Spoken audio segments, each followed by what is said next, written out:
Welcome to your YouTube channel DR math class. आज हम इस वीडियो में कक्षा 9 की प्रश्नावली 6.2 का प्रश्न 5 और 6 हल करेंगे, जिसमें प्रश्न 5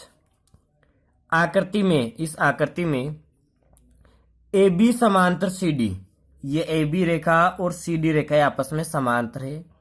कोण ए पी क्यू 50 डिग्री, कोण ए पी क्यू कितना डिग्री दिया गया है 50 डिग्री, और कोण पी आर डी 127 डिग्री।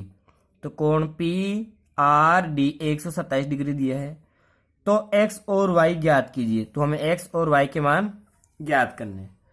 तो सबसे पहले हमें दिया गया है ए बी समांतर सी डी, तो हम लिखेंगे ए बी समांतर सी डी।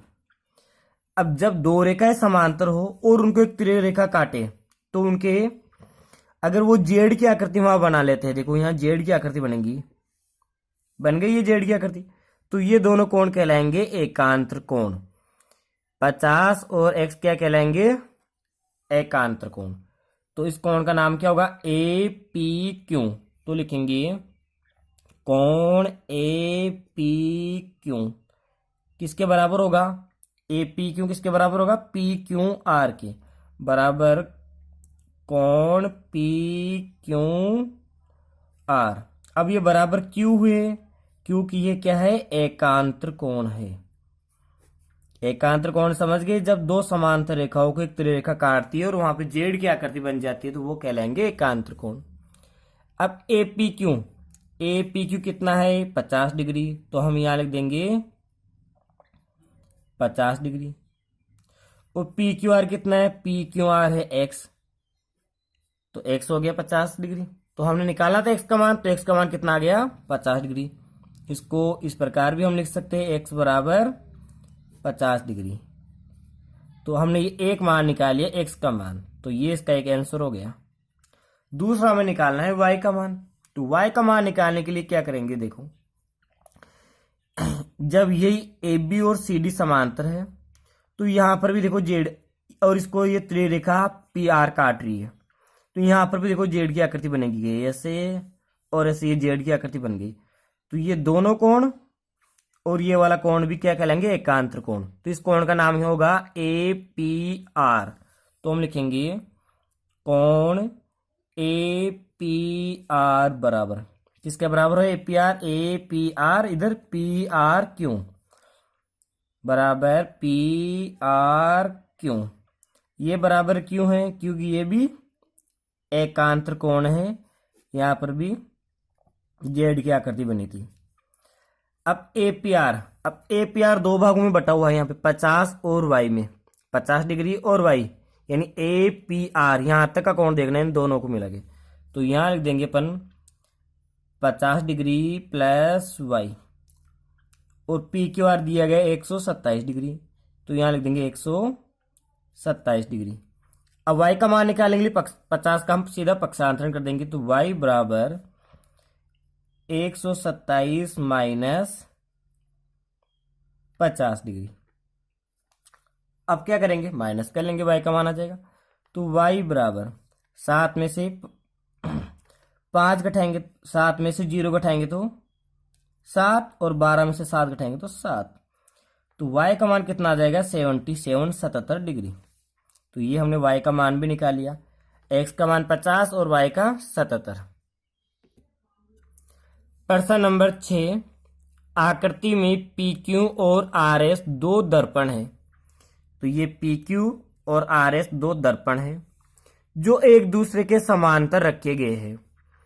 एक आपतन किरण ए बी दर्पण पी क्यू से बी पर टकराती है। एक ए बी किरण है जो बी पर इसको टकराती है पी क्यू को, और फिर परावर्तित किरण ये परावर्तित होकर सी पर टकराती है। कहाँ टकराती है, बी से फिर सी पर, और सी से फिर वापस डी पर निकलती है। तो इसमें दिया गया है पी क्यू से बी पर टकराती है और परावर्तित किरण पथ बी सी पर चलकर, ये बी सी पर चलेंगी, बी से सी, दर्पण आर एस से, ये दर्पण आर एस से सी पर टकराती है तथा पुनः सी डी के अनुदिश तो सी डी के अनुदिश क्या इधर परावर्तित हो जाती है।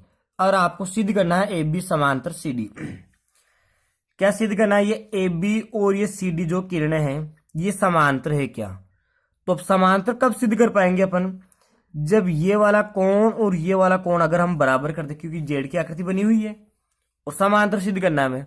तो समांतर सिद्ध करने के लिए इस दोनों कोणों को बराबर कर दे हम। इन दोनों को बराबर करने के लिए परावर्तन के नियम में हमें जाना पड़ेगा। तो परावर्तन के नियम में यहां अभिलंब खींचना होगा हमें, बिंदु बी पर और सी पर क्या खींचेंगे, अभिलंब। तो अभिलंब खींचने के लिए हम बिंदु बी पर एक अभिलंब बना देंगे और एक सी पर अभिलंब बना देंगे और उनका नाम दे देंगे। बी वाले पर हम एम दे देंगे, बी एम, और इधर सी एन। तो हम अब इसमें सिद्ध करना तो हम लिखेंगे दिया है, प्रश्न में क्या दिया हुआ है आपको वो लिखेंगे। प्रश्न में दिया गया है पी क्यू और आर एस दो दर्पण हैं जो एक दूसरे के समांतर है। तो हम लिखेंगे पी क्यू समांतर आर एस, और ए बी बी सी और सी डी क्या है, किरण है। और हमें सिद्ध करना है वो लिखेंगे, सिद्ध करना है।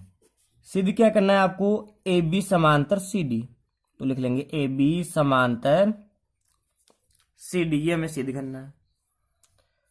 अब इसमें हमने कुछ एक्स्ट्रा काम भी किया है, उसको बोलेंगे रचना। तो हम लिखेंगे रचना।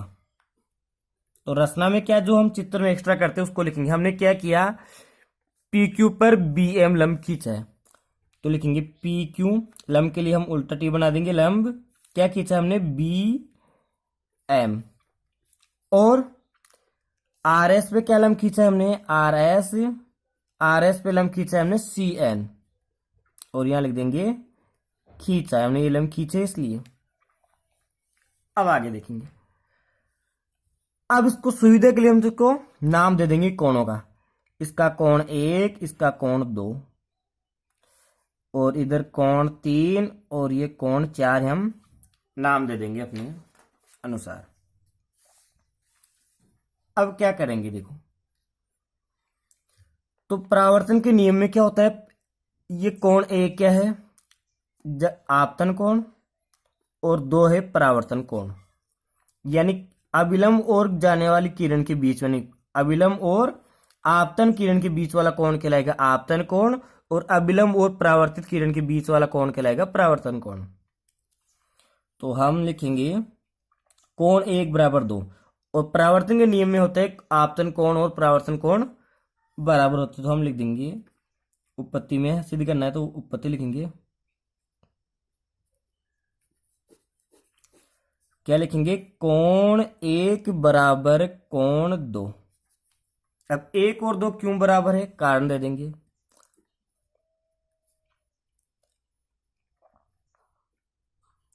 आपतन कोण व परावर्तन कोण क्या होते, बराबर होते। ये इसका कारण हो गया। अब इसको समय का नंबर हम 1 दे देंगे। दूसरा हो जाएगा, इधर ये भी आपतन, ये किरण आ रही है तो ये आपतन कोण की किरण जा रही है तो परावर्तन कोण। तो कोण 3 क्या हो जाएगा, आपतन कोण, कोण 4 हो जाएगा परावर्तन कोण। तो हम लिख देंगे कोण 3 बराबर कोण 4, इसको समय के नंबर 2 दे देंगे, और ये के ये मीटर हम यहां लिख देंगे।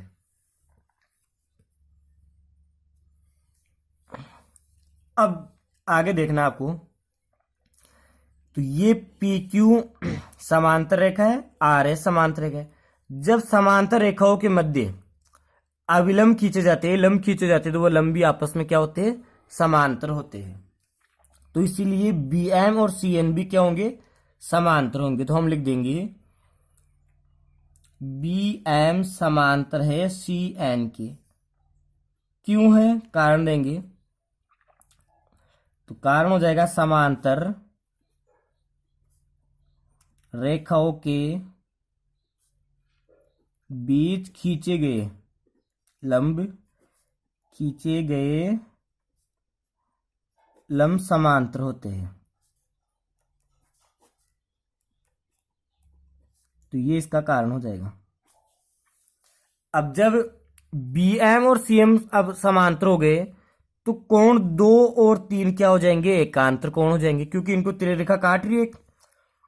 तो कोण 2 और 3 क्या हो जाएंगे, बराबर हो जाएंगे। तो हम लिख देंगे कोण 2 बराबर कोण 3 और इसको समीकरण नंबर 3 दे देंगे। क्यों होंगे बराबर, क्योंकि ये एकांतर कोण है। कारण में लिख देंगे एकांतर कोण। अब देखो अपन को करना क्या है, अपने को ए बी और सी डी को समांतर करना है। तो ये समांतर कब होगी, जब ये दोनों कोण और ये दोनों कोण, कोण 1 और 2 का योग कोण और 3 और 4 के योग के बराबर हो जाए। तो हम इन सभी कोणों को बराबर करना है यहाँ पे। तो अब क्या करेंगे, कोण 2 के स्थान पे क्या रख सकते हैं अपन, कोण 1। कोण 1 और 2 बराबर है, तो 2 के स्थान पे क्या आ जाएगा, कोण 1। तो यहां लिख देंगे कोण 1 बराबर, और 3 के स्थान पे क्या लिख देंगे, कोण 4। तो ये समीकरण नंबर बन जाएगी 4। क्यों किया ऐसा, लिख देंगे समीकरण 1 व 2 से। समीकरण 1 व समीकरण 2 से। 1 से तो हमने क्या कर दिया, 1 और 2 को बराबर कर दिया, और 2 से कर दिया 3 और 4 को बराबर। अब क्या करेंगे, इन दोनों समीकरणों को अपन जोड़ दे तो हमें ये दोनों का योग मिल जाएगा। तो लिखेंगे समीकरण 3 व समीकरण 4 को जोड़ने पर। तो अब देखो जोड़ने के लिए क्या एल एस एस जुड़ेंगे और इधर आर एच एस जुड़ जाएंगे। तो इधर ये दोनों जुड़ जाएंगे, एक कोण 1 प्लस 2, कोण 1 प्लस कोण 2, और इधर हो जाएगा कोण 3 प्लस कोण 4। अब 1 प्लस 2 का मान के नाम क्या होगा, कोण 1 प्लस 2, या इस रेखा से इस रेखा तक है तो इसका नाम हो जाएगा कोण ए बी सी। तो इसके स्थान में लिख देंगे अपन कोण ए बी सी, और इधर 3 प्लस 4 3, बी सी से सी डी तक है तो कोण बी सी डी, कोण बी सी डी। तो अपन ने ये बराबर सिद्ध कर दिए। तो यहां पे जब ये दोनों कोण बराबर होंगे तो क्या कौन सा युग बना देंगे, एकांतर कोणों का युग बना देंगे। तो लिख देंगे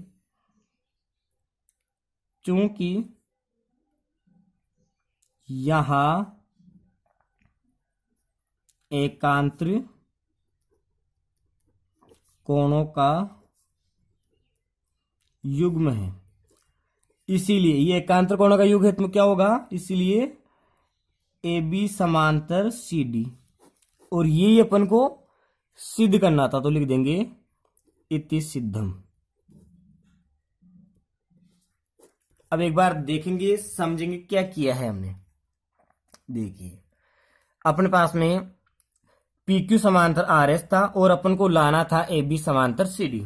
तो हमने क्या किया, यह अभिलंब खींचे दोनों पे, बिंदु बी पे और सी पे अभिलंब खींचा। अभिलंब खींचने का कारण था परावर्तन के नियमों को लगाना। तो कोण 1 और 2 बराबर हो जाएंगे परावर्तन के नियम से, कोण 3 और 4 बराबर हो जाएंगे। फिर हमने समांतर रेखाओं के बीच में बने लंब भी समांतर होते हैं, इसलिए कोण 2 और 3 एकांतर कोण हो जाएंगे। जब बी एन और सी एन समांतर होंगे तो 2 और 3 बराबर हो गए, तो 2 और 3 की जगह हमने 1 और 4 रख दिया। फिर दोनों समीकरणों को जोड़ा, 1 प्लस 2 और 3 प्लस 4। तो a प्लस 2 की जगह हमने कोण ए बी सी और 3 प्लस 4 की जगह लिख दिया बी सी डी। तो ये एकांतर कोणों के युग्म बना रहे हैं यहाँ पे। और जब एकांतर कोणों का युग्म होता है तो वो रेखाएं आपस में क्या होती है, समांतर होती है।